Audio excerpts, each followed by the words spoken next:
Smooth talk. Mastering English contractions with will and would.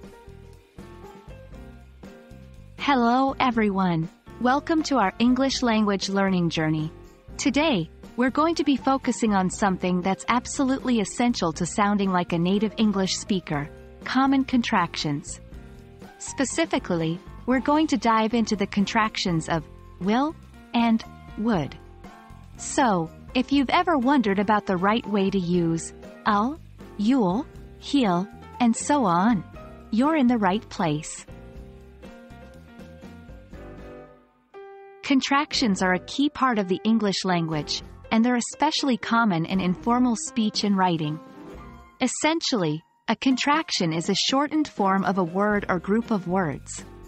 They're formed by omitting certain letters or sounds, and in writing, we replace the omitted letters with an apostrophe. Today's focus is on the contractions of will and would. Some of these contractions may include I'll, you'll, he'll, she'll, it'll, we'll, and they'll.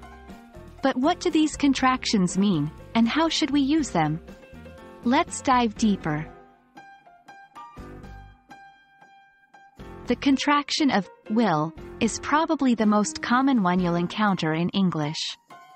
When will is contracted, it's attached to a subject.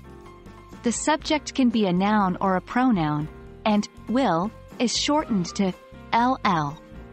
For example, I will becomes I'll, you will becomes you'll, he will becomes he'll, and so on. In speech, these contractions can help your English flow more naturally, just like a native speaker. When you say, I will, there is a break between I and will.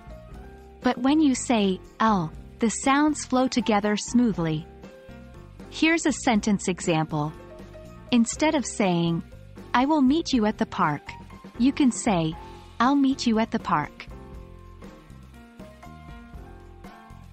Now let's talk about would contractions. They work similarly to will contractions. The word would is contracted and attached to a subject. The subject can be a noun or a pronoun, and would is shortened to d. For example, I would becomes I'd, you would becomes you'd, he would becomes he'd, and so on. Using would contractions can also help your English sound more fluid.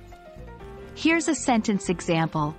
Instead of saying, I would love to visit Paris one day, you can say, I'd love to visit Paris one day. That's all for today's lesson on contractions with will and would.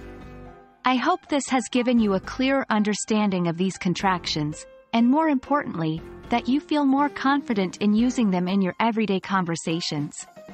Remember, practice makes perfect.